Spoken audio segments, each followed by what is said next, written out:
Agora eu vou falar um pouquinho para vocês, nessa segunda parte da aula 3, sobre a função cosseno, né? Ela é a função irmã da função seno.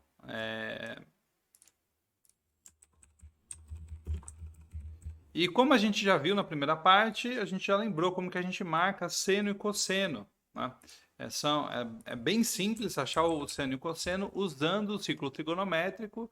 É realmente só lembrar de pegar as coordenadas do ponto, ok? Então, para ilustrar para vocês, assim como a gente fez, né, para a função seno, tem um GIF bacana. Deixa eu pegar o endereço certinho. É um GIF da Wikipedia. Ah,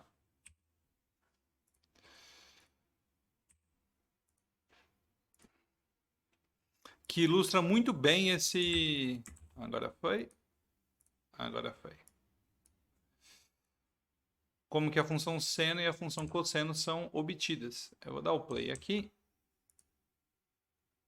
Então a gente viu que o seno é obtido olhando para o eixo y, né? E o cosseno? Olhando para o eixo x. Então você pode ver que essa é, a abscissa do ponto está virando o y no gráfico azul ali em cima. Tá?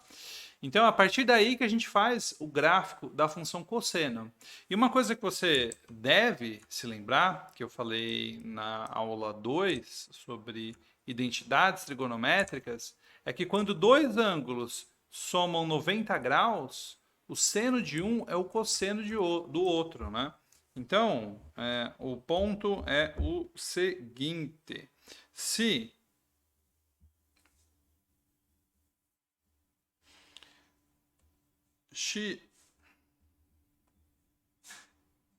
x mais y dão π sobre 2, então o seno de x igual a cosseno de y, né? Então, e quem que é o y? É π sobre 2 menos x, ou eu posso fazer o contrário, né? Chamar o cosseno de x como o seno de π sobre 2 menos x. E aí, usando aquela propriedade da paridade, né, você consegue obter várias coisas interessantes aí. Mas o primeiro ponto é que você consegue obter o gráfico do cosseno através do gráfico do seno. E eu vou mostrar para vocês como é que fica o gráfico da função cosseno.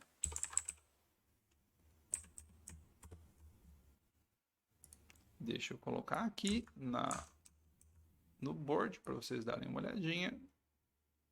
E o gráfico da função cosseno tem essa carinha aqui. Vou colocar na próxima página para vocês.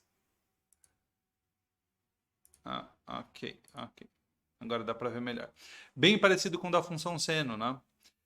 Na verdade, se você coloca os dois gráficos, você vai ver que deslocando π sobre 2 para a esquerda, a função seno, né? Deslocando ela π sobre 2 para a esquerda, você obtém a função cosseno. Elas são obtidas assim uma da outra. E você olhando para esse gráfico, você também pode ver que ele é simétrico em relação ao eixo y, certo? Isso quer dizer que o cosseno de um número e o do seu oposto é igual, né? Então, se eu marco aqui um cara que é o oposto de x e esse aqui que é o x, o cosseno deles vai dar a mesma coisa, né? Vai dar exatamente a mesma coisa. Tá? Então essa propriedade é muito importante e da mesma forma que o seno, o cosseno tem o domínio de todos os números reais e ele varia entre -1 e 1. Essa é a imagem dele. Então domínio e imagem são iguais para seno e cosseno. O que muda então? O que muda é a paridade, para começar, né? A paridade da função cosseno é par. A função cosseno é uma função par. Então, deixa eu apresentar isso no próximo frame. E aqui onde eu escrevi ímpar, não é ímpar, né? Aqui onde eu escrevi ímpar, na verdade, é par. A função cosseno é uma função par. Deixa eu vir aqui. E ela também é sobrejetora. Ok? Já que ela é uma função par, então a gente pode usar aquele truque, né? Que eu estava falando, que o seno de x é o cosseno de π sobre 2 menos x, é verdade. Só que isso, π sobre 2 menos x, é o oposto de x menos π sobre 2. Só que você colocar o oposto no cosseno não faz diferença, né? Então, de fato, olha, o gráfico do seno e do cosseno, eles são uma translação, né? Se você pega o cosseno e translada para a direita, π sobre 2 unidades, você obtém o seno e vice-versa. Legal? Então, essa propriedade é muito importante.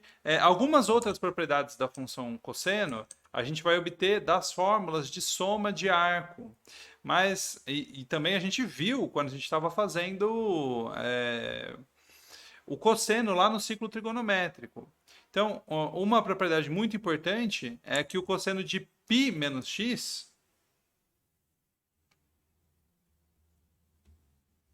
de 180 menos x é o oposto do cosseno de x, tá? Isso aqui também é igual ao cosseno de π mais x.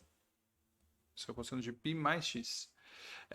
E para você ver isso, é só você perceber o seguinte, que o cosseno de π menos x tem que ser igual ao cosseno de x menos π, porque a função é par. E aí você pode somar 2π, porque essa função é periódica. E aí você obtém que todos esses caras são iguais e valem o oposto de cosseno de x, beleza? Então isso foi um básico sobre a função cosseno. E no próximo vídeo a gente vai falar um pouquinho sobre a função tangente.